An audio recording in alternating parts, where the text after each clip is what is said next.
विचारधारा, ठीक ना। सर्व मत का तात्पर्य क्या होगा? शिव, शिव को मानने वाले, इसको आप दूसरी शब्द में कह सकते हैं शंकर को मानने वाले, ठीक है। तो कर्नाटक में वीर शैव मत किस प्रकार से आता है, ठीक है। वीर शैव, अथवा आप दूसरी भाषा में एक और चीज हम कह सकते हैं लिंगायत, ठीक ना। इसको हम बोल सकते हैं क्या? लिंगायत, लिंगायत, जिसमें शिवलिंग की पूजा होती है। लिंगायत आंदोलन के जनक जो है वो है वासवन्ना, ठीक ना। लिंग की पूजा करने वाले और समर्थक जो है या लिंगायत के जनक कौन है, ठीक ना, जो जिन्होंने की उत्पत्ति की, उनका नाम है वासवन्ना, वासवन्ना। ये दक्षिण भारत के हैं, ठीक है। 1106 से 1168 ईस्वी के मध्य की बात है, ठीक है। ये ब्राह्मण थे, वासवन्ना कौन थे? वर्ण व्यवस्था के तहत, ठीक है, ये थे ब्राह्मण, क्या थे? ये ब्राह्मण थे। वासवन्ना कौन थे? ब्राह्मण थे। एवं प्रारंभ में जैन मत को मानते थे। पूर्व काल में ये किस धर्म को मानते थे? वासवन्ना जो लिंगायत के जन्मदाता है, तो ये पहले जो है जैन धर्म को मानते थे, ठीक ना। किस धर्म को मानते थे? जैन धर्म को मानते थे वासवन्ना, 1106 से पहले, ठीक है। किसको मानते थे? जैन धर्म को मानते थे, ठीक है। चालुक्य राजा के दरबार में मंत्री थे, ठीक ना। वासवन्ना क्या थे? मंत्री थे, ठीक है, मंत्री थे। किन राजा के दरबार में? तो चालुक्य राजा के दरबार में, ठीक है, राजा के दरबार में ये मंत्री थे। कौन? वासवन्ना। पूर्व काल में ये जैन मत को मानते थे या जैन की विचारधारा से प्रभावित थे। इनका भतीजे का नाम है, ठीक है, चन्ना वासव। वासवन्ना का एक भतीजा है, ठीक है, इनका नाम है चन्ना वासव, चन्ना वासव। ये जो है वासवन्ना के भतीजा है। ये शिव की आराधना लिंग के रूप में करते थे, ठीक है, ठीक है। चन्ना वासव ये शिव की आराधना किस रूप में करते थे? लिंग के रूप में करते थे। शिव की आराधना लिंग के रूप में करते थे। कौन? यानी कि शिव की उपासना लिंग के रूप में कौन करते थे? चन्ना वासव, ठीक है। ये वासवन्ना के भतीजा, ठीक है। ये शिवलिंग को चांदी के सपूत में रखकर और गले में पहनते थे। कौन? चन्ना वासव। यानी शिव के बहुत बड़े भक्त थे चन्ना वासव, ठीक है। वासवन्ना ने समाज में बड़े व्यंग्यात्मक ढंग से कटाक्ष किया, ठीक है, और उन्होंने लिखा कि जब वे एक पत्थर से बने सर्प को देखते हैं, ठीक है, कौन लिखे? वासवन्ना में ये कह रहे हैं कि जब वे एक पत्थर से, ठीक है, बने सर्प को देखते हैं, या जब लोग सर्प, पत्थर के बने हुए सर्प को देखते हैं तो उस पर दूध चढ़ाते हैं, ठीक है। और यदि असली सांप आ जाए, और यदि असली सांप आ जाए तो उसे कहते हैं मारो मारो। ये कैसी शिव की भक्ति है? पत्थर के सर्प को दूध चढ़ाते हैं, असली सर्प जब आते हैं तो मारो मारो, लाठी लाओ, डंडा लाओ, नहीं भाला लाओ, बर्छी लाओ, अलग अलग प्रकार की बातें करते हैं। प्रभु के भक्तों को जो भोजन परोसने पर खा सकते हैं, कहता लोग मारो मारो प्रभु के भक्त को, और जो भोजन परोसने पर खा सकते हैं, जो भोजन परोसने पर खा सकते हैं उसे कहते हैं चले जाओ चले जाओ, यानी भागो भागो, ठीक है। परंतु ईश्वर की प्रतिमा जो खा नहीं सकती, जो खा नहीं सकती, उसे भोग लगाकर कहते हैं खाओ खाओ। ये कैसी भक्ति है? ये कौन कर रहे हैं? वासवन्ना। और इनका भतीजा चन्ना वासव भगवान शिव के अनन्य भक्त है। इनके सामने शिव के विरुद्ध में बात करने पर विवाद हो सकता है, लड़ाई हो सकता है, और इनका चाचा शिव का विरोध कर रहे हैं और भतीजा शिव के अनन्य भक्त है। वासवन्ना का यह व्यंग वर्तमान समय में भी खूब प्रासंगिक प्रतीत होता है। खूब लोग इसकी चर्चा करते हैं कि समाज के लोग कैसे भक्त है, नकली सर्प को दूध चढ़ाने जाते हैं जो पत्थर पर बने हुए हैं, असली सर्प को जब देखते हैं तो मारो मारो भागो भागो अन्य बात करते हैं, ठीक है। जो मूर्ति खा नहीं सकती है उन्हें अन्य प्रकार के प्रसाद चढ़ाते हैं और कहते हैं खाइए। ठीक है, जो संभव नहीं। ठीक है, उत्तर भारत में भक्ति आंदोलन। अब नेक्स्ट हम लोग का पॉइंट है वो है उत्तर भारत में भक्ति आंदोलन।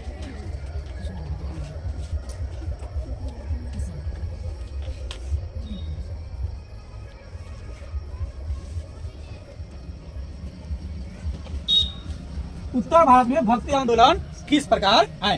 ठीक है, तो उत्तर भारत में भक्ति आंदोलन के प्रमुख प्रणेता, ठीक है, मुख्य रूप से किनको माना जाता है, तो प्रमुख प्रणेता है कबीर, नानक एवं चैतन्य। उत्तर भारत में भक्ति आंदोलन कौन कौन लाए, तो नंबर 1 पर है कबीर, ठीक है, और नानक और चैतन्य। इन्होंने उत्तर भारत में भक्ति आंदोलन को लाया। ठीक है, कबीर, नानक और चैतन्य ने उत्तर भारत में भक्ति आंदोलन को लाया। यानी भक्ति आंदोलन का प्रादुर्भाव दक्षिण भारत में हुआ और दक्षिण भारत से उत्तर भारत में किसने लाया, कबीर, नानक, चैतन्य। हालांकि लाए इनके गुरुजी का नाम है रामानंद। ठीक है, उन्होंने लाया, लेकिन चेला लोग उनका खूब जो है विस्तार किया, गा कर सुनाकर लोगों को समझा करके प्रभावित किया।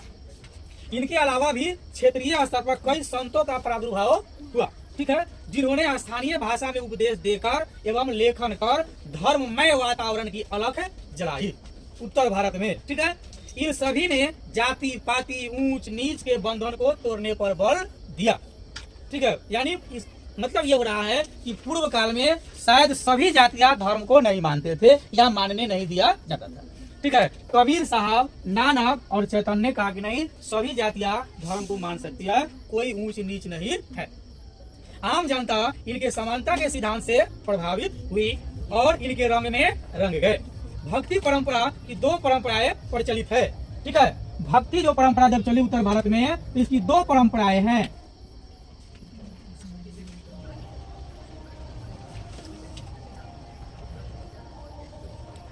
भक्ति की 2 परंपराएं। ठीक है, कनपी जब इधर आया तो एक सगुण परंपरा और दूसरा निर्गुण परंपरा। ठीक है, इसको इधर ले ले।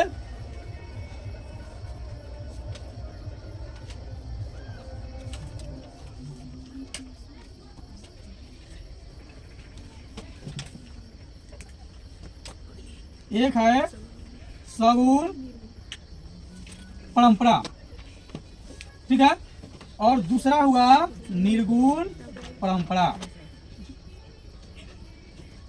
ठीक है, सगुण परंपरा में देवी देवता की भक्ति एवं आराधना की जाती थी, मूर्ति पूजा पर बल दिया जाता था। ठीक है, और इस परंपरा में भी 2 भाग बने। यानी सगुण परंपरा की जो भक्ति थी वह था कि मूर्ति को साक्षात सामने रख करके और पूजा पाठ आराधना करना, वह मंत्र उच्चारण का उपयोग करना, उस सगुण परंपरा में था। ठीक है, निर्गुण परंपरा में था, ठीक है, कि अमूर्त निराकार ईश्वर की उपासना की जाती थी। यानी बिना भगवान की प्रतिमा रखे ही अपनी आत्मा से शुद्ध रूप से शुद्ध मन से भगवान की पूजा की जाती थी। दोनों परंपरा में यह सिद्ध हो रहा है कि ईश्वर होते हैं। ठीक है, एक में है कि मूर्ति के सामने पूजा की जा रही है, एक में है कि अमूर्त रूप से यानी ईश्वर का कोई रूप नहीं होता है और पूजा की जा रही है। ठीक है, सगुण परंपरा में, ठीक है, 2 मार्ग बने। सगुण परंपरा में भक्ति के 2 मार्ग बने। कितने मार्ग बने? 2 मार्ग बने। सगुण परंपरा में भक्ति के 2 मार्ग बने, एक कृष्ण भक्ति मार्ग और दूसरा राम भक्ति मार्ग। ठीक है, एक बना कृष्ण भक्ति मार्ग और दूसरा बना राम भक्ति मार्ग। 2 मार्ग बने। ठीक है, यानी सगुण परंपरा में जिसमें ईश्वर की साक्षात प्रतिमा रखकर पूजा की जाती है, उसमें 2 मार्ग बने, कृष्ण भक्ति मार्ग, राम भक्ति मार्ग। ठीक है, कृष्ण भक्ति मार्ग में कई संत कृष्ण के भक्त थे। कई संत जो है कृष्ण के भक्त थे, जैसे चैतन्य, सूरदास और मीरा। ये लोग किसके भक्त थे? कृष्ण के। चैतन्य, सूरदास और मीरा किसके भक्त है? कृष्ण के। इन्होंने कृष्ण की भक्ति परंपरा को बढ़ाई। कौन कौन? चैतन्य, सूरदास और मीरा। ठीक है, इन लोगों ने कृष्ण भक्ति और उनके गीत गाकर इस कृष्ण भक्ति मार्ग का अनुसरण किया और लोगों तक इसकी जानकारी और भक्ति को बढ़ाया। ठीक है, राम भक्ति मार्ग जो हुए सगुन परंपरा के अंतर्गत कुछ संतों ने राम भक्ति का मार्ग अपनाया, ठीक है, जैसे तुलसीदास ने राम भक्ति पर बल दिया। यानी दो संत हुए, एक कृष्ण के भक्त, एक राम के भक्त। राम के भक्त हुए तुलसीदास, इन्होंने राम भक्ति को, ठीक है, खूब अनुसरण किया, लोगों से भी खूब गाया, खूब गाया और लोगों तक इसकी जानकारी बताया राम की महिमा के बारे में, ठीक है। चलिए निर्गुण परंपरा हम लोग देख लिए हैं। तो निर्गुण परंपरा में है कि जिसमें भगवान को बिना देखे हुए पूजा करना है, यानी ईश्वर क्या है, निराकार है। इसमें कहा गया कि ईश्वर निराकार है, निराकार है, यानी ईश्वर का कोई आकार नहीं है। ईश्वर सभी जगह है, जहाँ ढूंढिएगा वहां मिलेगा। मेरे अंदर है, आपके अंदर है, सभी जगह ईश्वर है। ईश्वर की उपासना किसी भी स्थान से किसी भी समय, ठीक है, किया जा सकता है।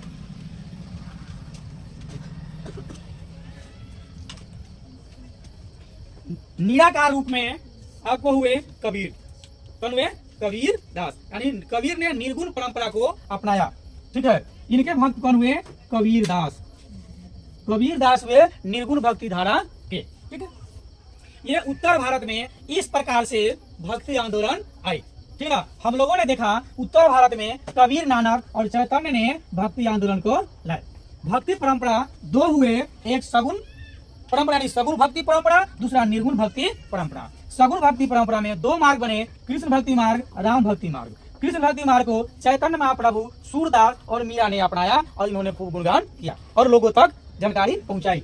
राम भक्ति मार्ग का तुलसीदास ने अनुसरण किया और लोगों तक इसकी जानकारी पहुंचाई। और आज भी उत्तर भारत में सभी जगह भक्तिमय चर्चा है, जैसे राम मंदिर इत्यादि का निर्माण होना, ये सब इन्हीं संतों का देना। यदि ये लोग नहीं होते तो शायद आज ऐसा नहीं होता जिस तरह के परिवेश हो रहा है। निर्गुण परंपरा में ईश्वर निराकार है, ठीक है, और ईश्वर का कोई रूप नहीं होता है, ठीक है। अब ये दोनों बातें विवादास्पद है, क्योंकि कबीर, नानक, चैतन्य ये सब ये रामानंद के ही शिष्य है, इनके गुरु जी एक ही है, ठीक है।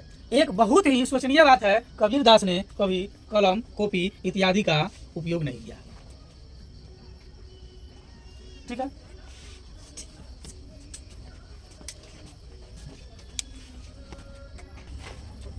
अब जो हम लोग का जो पॉइंटिंग है कि भक्ति आंदोलन, ठीक है, तो मध्यकालीन भारत में कई धार्मिक विचारकों तथा सुधारकों ने भारत के सामाजिक धार्मिक जीवन में सुधार लाने के उद्देश्य से भक्ति को साधना बनाकर एक आंदोलन प्रारंभ किया, जिसे हम लोग कहते हैं भक्ति आंदोलन का। भक्ति को साधना माना गया, क्या माना गया, भक्ति को साधना माना गया। भक्ति को साधना मानकर कई विचारकों ने, ठीक है, सामाजिक और धार्मिक जीवन सुधारने का प्रयास किया। क्या किया, सामाजिक व धार्मिक जीवन सुधारने का प्रयास किया, ठीक है। कई विचारकों का ऐसा मानना था कि यदि भक्ति आंदोलन होता है तो कई सारी जाति पाति, ऊंच नीच, ठीक है, अलग अलग दृष्टि से जो समाज में असमानता है वह दूर हो सकता है, ठीक है। इसलिए उन्होंने भक्ति को साधना मानकर सामाजिक और धार्मिक जीवन जो है लोग सुधारने का प्रयास किया, ठीक है, जिसे हम लोग कहते हैं भक्ति आंदोलन, ठीक है। इस आंदोलन के सभी प्रचारक भक्त संत थे। जितना भी लोग थे वे सभी लोग जो भी भक्त थे वे लोग क्या थे, सभी भक्त संत थे।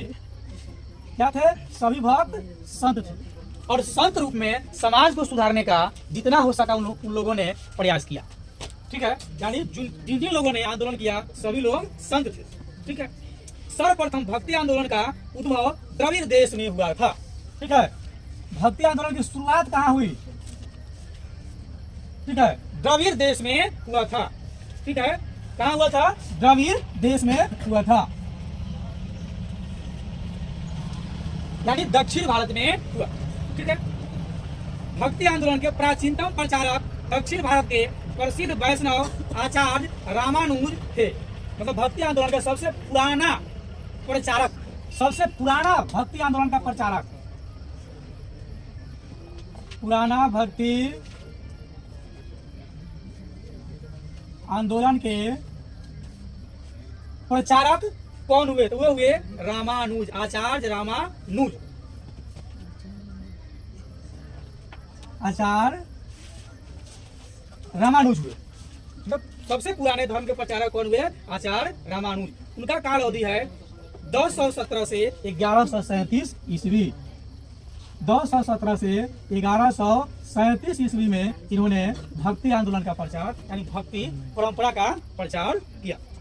इन्होंने सगुण ईश्वर की उपासना पर बल दिया। यानी रामानुज जी कौन सी उपासना पर बल दिया? सगुण उपासना, सगुण भक्ति धारा, सगुण भक्ति धारा के समर्थक थे। सगुण भक्ति धारा में क्या होता है? प्रतिमा देखकर पूजा की जाती है विभिन्न प्रकार के देवी देवताओं की। ठीक है। उसके बाद निबंकाचार्य, माधवाचार्य एवं वल्लभाचार्य भी दक्षिण भारत के कुछ अन्य धर्म प्रचारक थे इनके साथ। भागवत पुराण में कहा गया है कि उत्पन्ना द्रविड़े साहम वृद्धि कर्नाटके गता क्वचिन चिन्ह महाराष्ट्र गुर्जरे जिन्ना गता।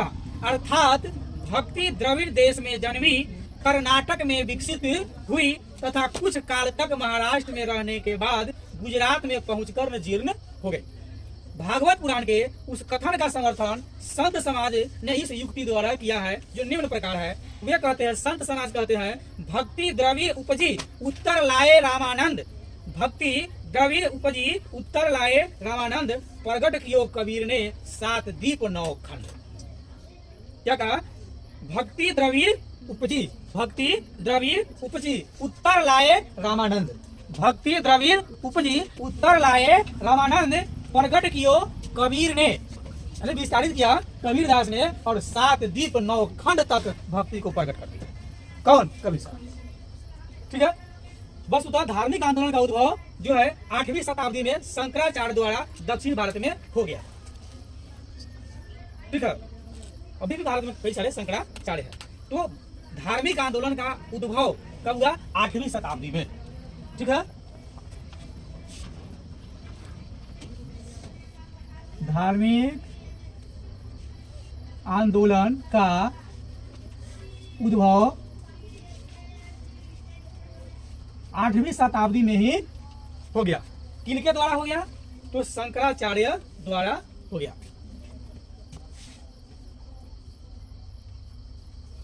शंकराचार्य के द्वारा भक्ति यानी धार्मिक आंदोलन शुरू हो गया। कब? 8वीं शताब्दी में ही हो गया। कहाँ? दक्षिण भारत में। ठीक है। 8वीं शताब्दी में धार्मिक आंदोलन शुरू हो गया। कहाँ शुरू हो गया? दक्षिण भारत में। दक्षिण भारत में क्या हो गया? धार्मिक आंदोलन की शुरुआत हो गया। ठीक है। रामानुजाचार्य के समय उसका अत्यधिक प्रचार प्रसार हुआ। ठीक है। उदय हुआ 8वीं शताब्दी में शंकराचार्य के द्वारा, और फिर इसका जो है रामानुजाचार्य के द्वारा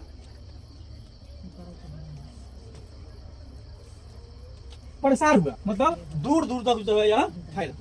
ठीक है।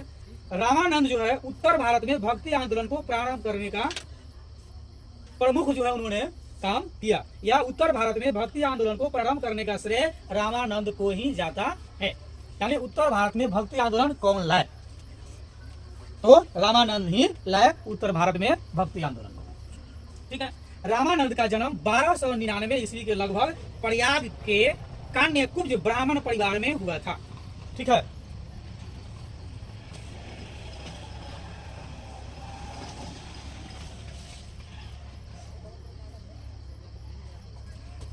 कब हुआ? 1299 ईस्वी में हुआ।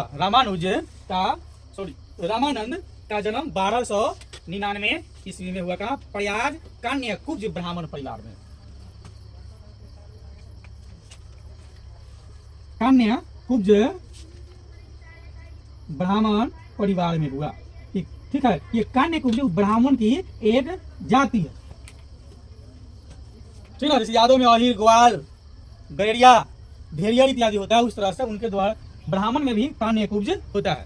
तो रामानंद का जन्म कान्यकुब्ज ब्राह्मण परिवार में हुआ। कहाँ? प्रयाग में। असल है प्रयाग में जन्म हुआ। प्रयागराज अभी भी बोला जाता है। ठीक है। लोग घूमने के जाते हैं। उनकी शिक्षा प्रयाग में तथा वाराणसी में हुई। राघव नंद को इन्होंने अपना गुरु बनाया। यानी रामानंद के गुरु कौन है? राघव नंद। इनके गुरु राघव नंद इनके गुरु है। किनके? रामानंद के, जिन्होंने उत्तर भारत में भक्ति आंदोलन को लाए। किसी अनुशासन संबंधी प्रश्न पर गुरु से मतभेद होने के कारण रामानंद ने मठ त्याग दिया और वहां से उत्तर भारत चले गए। रामानंद ने शंकराचार्य के मायावाद और ज्ञानवाद को अस्वीकार कर रामानुज की भांति भक्ति को मोक्ष का एकमात्र साधन स्वीकार किया कि भक्ति करने से केवल मोक्ष मिल जाए। ठीक है, हिंदू समाज की सभी जातियों को संतुष्ट करने के उद्देश्य से उन्होंने विष्णु की उपासना के स्थान पर मर्यादा पुरुषोत्तम राम और सीता की उपासना का आदर्श समाज के समक्ष रखा। किसने रखा? रामानंद ने। कहा कि आप कृष्ण की उपासना नहीं करिए, विष्णु की उपासना नहीं करिए, आप किसकी उपासना कीजिए? राम की उपासना कीजिए। ठीक है, और सीता की उपासना कीजिए और उनसे आपको मुक्ति मिलेगी या इच्छा अनुसार जो चाहते हैं वैसी फल आपको प्राप्त होगी। यानी राम की भक्ति करने पर रामानंद ने पर्याप्त जोर दिया। दूसरे अर्थ में हम कह सकते हैं कि यहाँ राम के बारे में पर्याप्त प्रचार करने वाले और बताने वाले रामानंद ही थे। अन्यथा दोनों धर्म का शैव, ठीक है, और वैष्णव का उत्पत्ति एक ही साथ हुआ। कोई राम को मान रहा है, कोई कृष्ण को मान रहा है, लेकिन रामानंद कहते नहीं, राम की उपासना कीजिए, सीता की उपासना कीजिए, इससे आदर्श समाज बनेगा और लोगों के सामने रखा। सतयुगीन समय में आराध्य देव राम भारतीय समाज की सभी जातियों में प्रिय थे। ठीक है, जाति पाति तथा ब्रह्म बाह्यम आडंबर का विरोध करते हुए उन्होंने सभी जाति के लोगों को अपना उपदेश दिया। कौन? रामानंद। रामानंद ने अपने मत का प्रचार संस्कृत में न करके क्षेत्रीय भाषाओं में किया। उनका दृष्टिकोण सभी वर्गों के प्रति अत्यधिक उदार था। रामानंद ने ब्राह्मणों से लेकर शूद्र तक सभी को अपना शिष्य बनाया। रामानंद के शिष्य ब्राह्मण भी हुए और शूद्र भी हुए, मतलब उनके शिष्य बनने के लिए किसी तरह कोई जाति पाति इत्यादि का कोई भेद नहीं था, सभी लोग उनका शिष्य बन सकते हैं। ठीक है, रामानंद के मुख्य रूप से 12 शिष्य हुए जो अलग अलग जातियों के थे। रामानंद के प्रथम शिष्य हुए रैदास।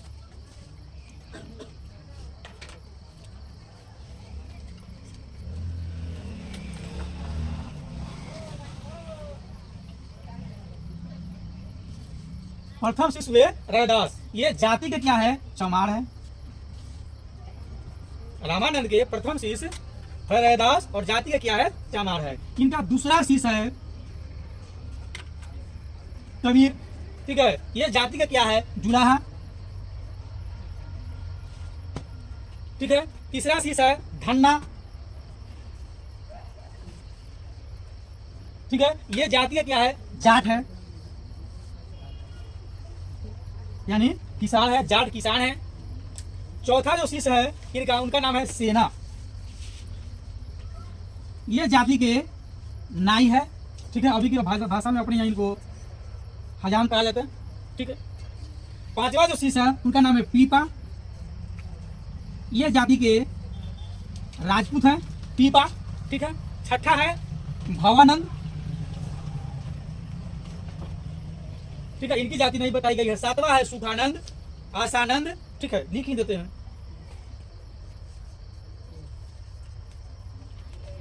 सुखानंद, ठीक है, सातवां। आठवां है आसानंद।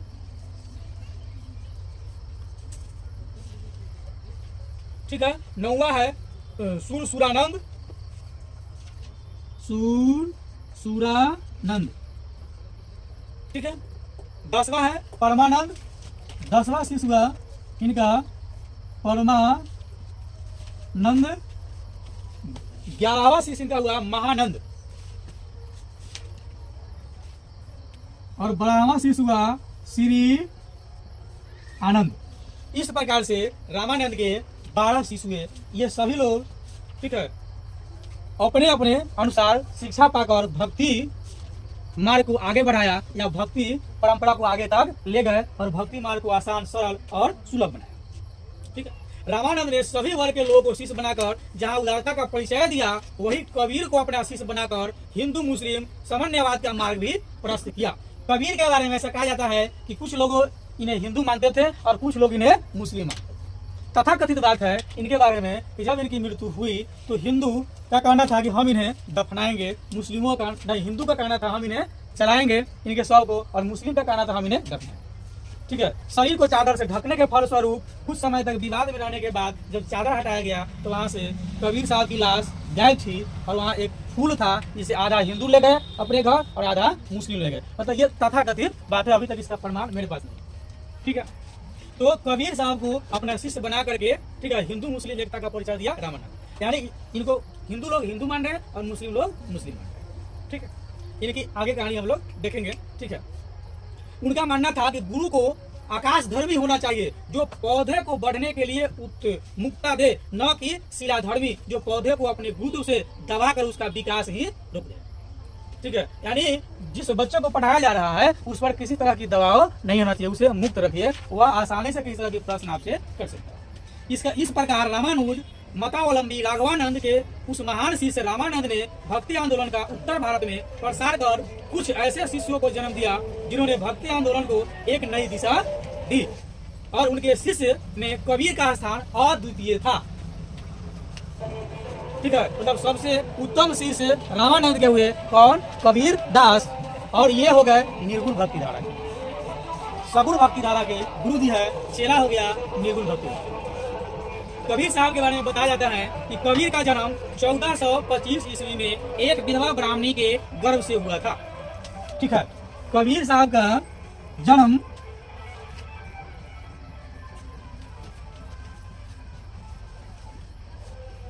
ठीक है, कबीर का जन्म 1425 ईस्वी में हुआ। कब हुआ? 1425 ईस्वी में, ठीक है। और एक विधवा ब्राह्मणी के गर्भ से, विधवा तो आदमी समझते हैं, ठीक है। कहा जाता है कि लोक लाज के डर से उसने कबीर को वाराणसी में लहर तारा के पास एक तालाब के समीप छोड़ दिया। इनकी मां ने वाराणसी में जाकर एक तालाब, एक स्थल है लहर तारा, ठीक है, के पास एक तालाब में छोड़ दिया। लहर तारा के पास तालाब के सन्निकट ले जाकर के कबीर के मां ने, जो एक विधवा ब्राह्मणी थी, उन्होंने कबीर दास को उसी के किनारे ले जाकर के रख दिया, क्योंकि वह विधवा थी और लोक लाज की डर से वो अपने पास कबीर को नहीं रख सका, ठीक है। और कहाँ रख दिया? वाराणसी में ही। वाराणसी में लहर तारा के पास एक तालाब के सन्निकट ले जाकर के छोड़ दिया। तत्पश्चात उनका पालन पोषण एक जुलाहा दंपति नीरू और नीमा के द्वारा किया गया, और लोग जुलाहा थे और तालाब के सन्निकट कपड़ा इत्यादि साफ करने के उद्देश्य से गए, और वहां पर कबीर पाया गया, और उन्होंने ही नीरू और नीमा ने कबीर दास का पालन पोषण किया, ठीक है।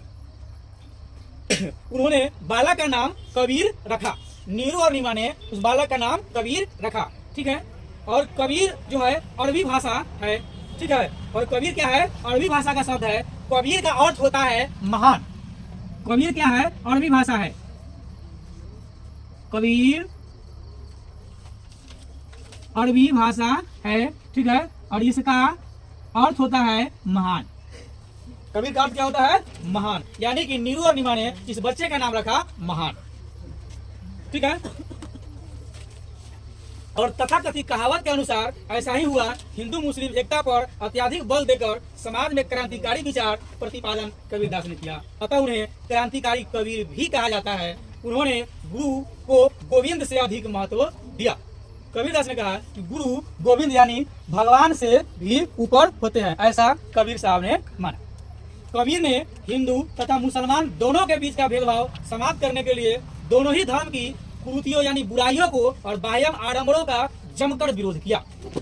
वे निराकार ईश्वर पर विश्वास करते थे, यानी भगवान की पूजा करने के लिए किसी तरह की किसी कोई वस्तु की जरूरत नहीं है, केवल जरूरत है तो शांत और उत्तम शुद्ध मन की, यानी ईश्वर की पूजा निराकार रूप में कर सकते हैं। अतः उन्होंने वेद और कुरान दोनों को चुनौती दिया। जन्म के स्थान पर उन्होंने कर्म की महत्व प्रतिपादन किया कि आदमी जन्म से बड़ा या छोटा नहीं होता है, आदमी बड़ा और छोटा कर्म के आधार पर होता है। कोई छोटा परिवार में जन्म ले या बड़ा परिवार में जन्म ले, कोई गरीब घर में जन्म ले या कोई अमीर घर में जन्म ले, कोई नीची जाति में जन्म ले या कोई ऊंची जाति में जन्म ले, इससे कोई मतलब नहीं है। आदमी का कर्म अच्छा होना चाहिए, वो अच्छा होगा, ठीक है। इसका समर्थन कबीर दास करते हैं, ठीक है। मूर्ति पूजा, मंदिर, मस्जिद, तीर्थ, व्रत आदि को उन्होंने कटु आलोचना किया। कबीर साहब के अनुसार मूर्ति पूजा गलत बात है, मंदिर नहीं जाना चाहिए, मस्जिद नहीं जाना चाहिए, तीर्थ, व्रत ये सब खराब चीज है, इसमें आदमी को नहीं पढ़ना चाहिए। यानी व्यक्ति को केवल अपने जीवन यापन करने के लिए कर्म करना चाहिए, ठीक है। इस संबंध में वे कहते हैं हिंदुओं के भी विरोध में कि पाहन पूजे हरि मिले, पाहन पूजे हरि मिले तो मैं पूजू पहाड़, अब तातो तो चाकी भली पीस है संसार। यानी कहते हैं यदि पत्थर को पूजने से भगवान मिलते हैं तो मैं पूरे पहाड़ को ही पूजूं, बहुत बड़े हमको पुण्य मिले, बहुत बड़े रूप में ईश्वर हमें प्राप्त हो। लेकिन ऐसा नहीं है। ताते तो चाकी भली पीस का संसार, उससे बढ़िया चाकी है। देहात में उसको जाता बोला जाता है। उससे बढ़िया वह है जिसमें लोग पीस करके विभिन्न प्रकार के खाद्य पदार्थों का उपयोग करते हैं। जिन पत्थरों को लोग पूजा करने जाते हैं उस पत्थर से बढ़िया चाकी है, जो कम से कम कुछ उपयोग लायक तो है, जिसका कोई ना कोई तो उपयोग किया जा रहा है। और जिसका कोई उपयोग नहीं है लोग वहां माथा टेकने जा रहे हैं। ये सब आडंबर की बात है, गलत बात है। मुस्लिमों के बारे में भी उन्होंने बुरा लिखा, उनका भी विरोध किया। ठीक है, लिखे कि काकड़ पाथर जोड़ी के मस्जिद लहर चिनाए और तार चढ़ी मुल्ला बाग दे बाड़ा हुआ खुदा। ठीक है, यानी कंकड़ पत्थर इत्यादि को जोड़कर मस्जिद बना लिया गया और उस पर वहां पर जाकर के मौलवी साहब, ठीक है, ईश्वर की उपासना करते हैं और जोर जोर से चिल्लाते हैं। ठीक है, विभिन्न प्रक्रिया और विभिन्न साधनों के माध्यम से। क्या भगवान को कान नहीं है? भगवान सुन नहीं सकते हैं? भगवान जोर से चिल्लाने से बात सुन सकते हैं? या भगवान आत्मा की बात नहीं सुन सकते हैं? ठीक है, तो कबीरदास ने हिंदुओं के भी आडंबरों का विरोध किया और मुस्लिम के भी आडंबर का विरोध किया। उनका मानना है कि ईश्वर की उपासना आप कहीं से कर सकते हैं, किसी भी समय कर सकते हैं। उपासना करने के लिए किसी वस्तु, किसी पदार्थ इत्यादि की जरूरत नहीं है। आप अपनी स्वेच्छा से जिस तरह से क्या चाहते हैं उस तरह से कर लीजिए। रामानंद की भांति कबीर ने भी जाति प्रथा और ऊंच नीच का घोर विरोध किया। उनका कहना था कबीरदास का कि जाति पाति पूछे नहीं कोई, हरि को भजे सो हरि का हो। ठीक है, जाति पाति पूछे नहीं कोई, हरि को भजे सो हरि का कोई। जात पात बिना पूछे नहीं, जो भगवान का नाम ले रहा है वे भगवान के हो गए। जात पात से भगवान की भक्ति में कोई संबंध नहीं है। कबीर धन संचय के विरोधी थे। धन क्या होगा इस संबंध में उन्होंने स्पष्ट किया था कि साई इतना दीजिए जामे कुटुंब समाए, मैं भी भूखा ना रहूं और साधु भी ना भूखा जाए। ठीक है, भगवान हमको इतना दीजिए, ठीक है, कि मेरे यहाँ कोई अगर आ जाए अतिथि तो भूखा नहीं रहे। ठीक है, वो भी खा ले मैं भी खा ले। ठीक है, ज्यादा हमको नहीं चाहिए। ठीक है, इस प्रकार कबीर ने अपने युग में क्रांतिकारी प्रगतिशील विचारधारा को जन्म दिया और सभी प्रकार की असमानता का विरोध किया जो समाज में जो बुराई थी। उन्होंने अपनी सहज सरल बोधगम्य भाषा शैली में ऐसे दोहे द्वारा समाज की बुराइयों का उजागर किया जिनका की जनमानस पर गहरा प्रभाव पड़ा। अतः डॉक्टर हजारी प्रसाद द्विवेदी ने उनके बारे में उचित लिखा है कि युगा अवतार की शक्ति और विश्वास लेकर वे पैदा हुए थे और युग युग तक परिवर्तन कर सके। कबीर ने भारत में सांस्कृतिक एकीकरण और समन्वय की पृष्ठभूमि तैयार की। उनके दोहे आज भी प्रासंगिक है तथा जन जन की जबान पर सुनी जा सकती है। उनके अनुयायी कबीर पंथी कहलाए। कबीर दास को मानने वाले लोग कबीर पंथी कहलाए। जैसे 8वीं कक्षा में आपको एक कबीर पंथी की कहानी है, बाल गोविंद भगत कबीर पंथी संत। ठीक है, यानी कबीर साहब को मानने वाले लोग कबीर पंथी कहलाए। आज भी भारत में ये लोग है। कबीर की मृत्यु 120 वर्ष की आयु में मगहर नामक स्थान पर हुई। ठीक है, इनकी मृत्यु कब हुई? 120 वर्ष की आयु में मगहर नामक स्थान पर।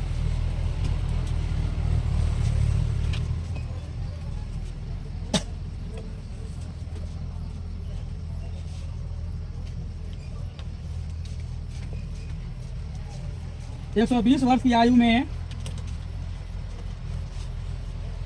मगहर नामक स्थान पर हुई। ठीक है, अगली पॉइंटिंग हम लोग फिर अगले वीडियो में चर्चा करेंगे।